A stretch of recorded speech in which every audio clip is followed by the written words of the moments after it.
I'm going to introduce Weeya now, our third panelist, and let me bring her into the fold.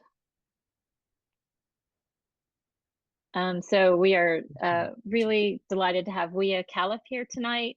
She's an award-winning artist educator. She's a storyteller. She has degrees in art education and technology integration. She's joining us, I believe, from Green Bay, Wisconsin. She's an enrolled citizen of the Echota Cherokee tribe of Alabama. Her artwork represents Southeast woodlands tribes, like what Martha was just describing, and her storytelling keeps her culture's oral traditions alive and as passed down through many generations of her family. Weeya has decades of experience as a professional artist and an art educator. She really loves teaching art. She's been recognized as a teacher of distinction with awards for her teaching. Her pieces that she has on display in Marymount's library are called The Three, Reliant, and MMIW, Missing and Murdered Indigenous Women.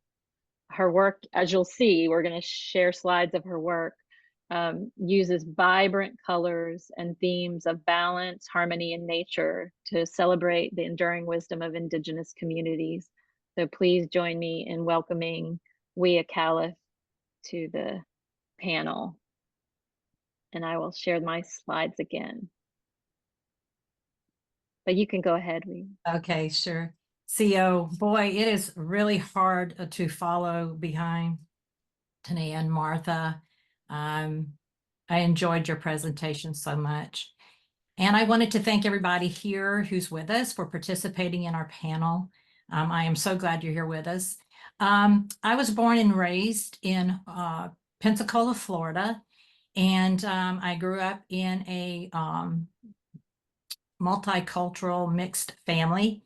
And my family also hid that we were Native American. So growing up, we were told, not to talk about it. And even though we were told those things, I had a very traditional grandmother who would pull me off to the side and teach me ceremonies and traditions and parts of the language. And so that made a very, very impression on me. And then I had the Christian side of my family that brought me up in church. And that also made an impression on me. And as I grew up, I decided later on in life that I would move in the traditional ceremonial way. I became a professional artist at the age of 10 years old. I know that's probably hard to believe, but it is the truth. I was sought out by different organizations and churches to do their stage backdrops for theaters, their set designs, anything that they needed me to do, I would create. So I was paid at a young age, and so that started my art career. My entire life, I was a traditional artist, and by that I mean I used traditional paints, chalks, ink, that type of stuff to create my art. And that continued through my adult life until COVID hit. And when COVID hit, not only did I have to rethink how I did my artwork, but I also had to rethink how I taught in my classroom because everything had to be done virtually. So I had to flip my classroom and learn how to teach art online, which was difficult, but thankfully I had a master's degree in technology. I transitioned over to digital art. I began using an iPad and a program called Procreate to create my work. I also began creating my own digital brushes. So if a digital brush didn't have what I needed, I would tweak it or change it to make my own brushes. I have been an art educator for 24 years, and I teach over 660 students a year. Fifth graders, I teach traditional art, and then the sixth graders, I teach digital art. I'm also a traditional storyteller, And this was passed down to me from my grandmothers, my aunties, and my mom. They were all storytellers. My mother still is a storyteller, and they have taught me traditional stories. And I am currently working on a book, a coloring book that will go along with one of my traditional stories. I am a strong advocate for the Indian Arts and Craft Act.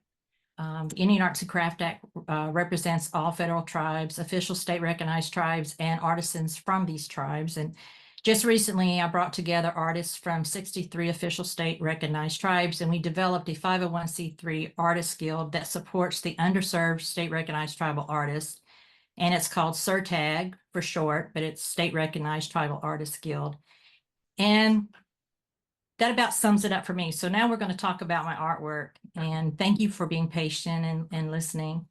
The first piece here is called A Woman's Teaching. Of course, it's bright colors, and with the trauma that I've gone through in life, my artwork used to be very dark and dull colors, and it wasn't very bright.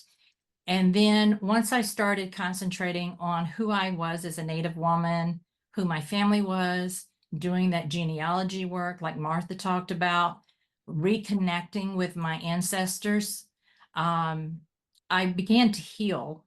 And as I began to heal, I thought, wow, okay, how can I share the things I know that my grandmother has taught me? How can I share my joy? And so I just started creating artwork that was bright and vibrant and full of color to show the happiness that I was feeling. So in this piece here, A Woman's Teaching, it is hand drawn by me and painted using digital brushes. I use multiple textures in the designs, as you can see there.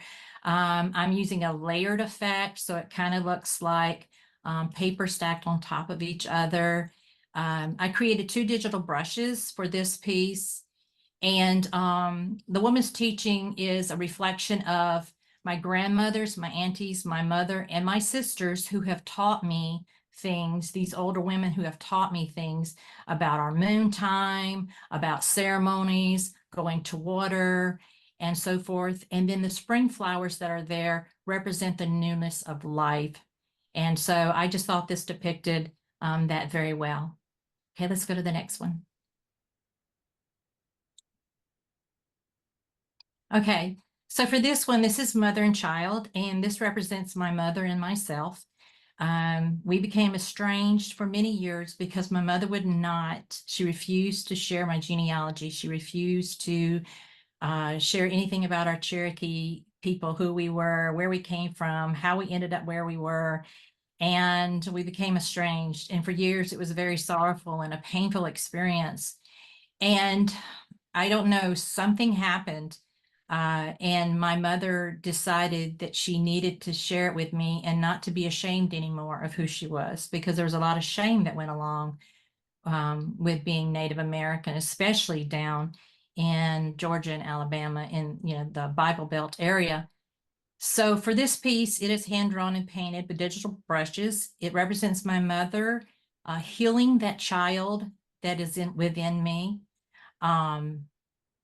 The moon or the sun in the background, it represents both the moon and the sun to represent the continuation of generations and the continuation of love between a mother and a child. And then that child has a child and there's love. And so it's a continuation of love. The broken sky and ground represents the good and the bad in my personal journeys in life. Some were good experiences, some were bad, but I needed all of them to become who I am today. This picture just basically shows, in my opinion, a mother's love and how it's unconditional. Okay, we can go to the next one. This one's called Our Three Sisters, Corn, Beans, and Squash. This is hand drawn and painted using digital brushes as well. These are the 3 sisters. In the center, we have Salu, who is the mother of Corn, and her 2 sisters, Beans and Squash. If you don't know, traditionally, corn, beans, and squash were grown together by Native people. We would plant them on a mound, and the corn would be planted in the center. The beans would be planted at the base of the corn so that they could work their way up the corn. And then the squash was planted around the mound, so that would help to provide protection from any predators trying to come and eat the corns and the beans and the squash. And so we honor our corn, beans, and squash, the three sisters. We honor them in their cloaks that they're wearing. You can see the squash, you can see the corn, and you can also see the beans. And I just put them together with the moon. You'll see a lot of moon and suns in my work because the moon is very important to females because of our moon time and how it brings us together and how we should rejoice in the ability to be able to give life. Okay, you ready for the next one? Forget it. This one's very important to me. This one's called Reliant. Once again, drawn by me and using digital brushes. But most importantly, if you take a look at this picture, this is our elders and our young people, and their hair is joined together. And I did that to show that we are reliant upon each other. Our elders, as you can see on the left of the picture, is represented in a wintry scene, and she has gray hair. And on the right, we have the younger woman who is in a springtime. So she's new to life. She's new to life, but she needs the elder sister or the elder to teach her about things in life and to help her with life experiences. But the elder is reliant upon the young person to help take care of them, to help, meet their needs, whatever needs they may have. So there's this bond that we have, or that we should have, between ourselves when we're young with our elders, and when we're elders, we should have with our young people. And their hair being connected represents that they rely on each other. And then the floral design right in the center just represents a newness of life. That we're in a cycle, and that one day, even though if you're young now, you will be that elder. So we need to work in those relationships to keep each other together. I just want to thank everyone for that were involved, the speakers that came before me, Marymount University and Camille for allowing me to sit on this panel, and for using my art, for the past project. Thank you guys very much.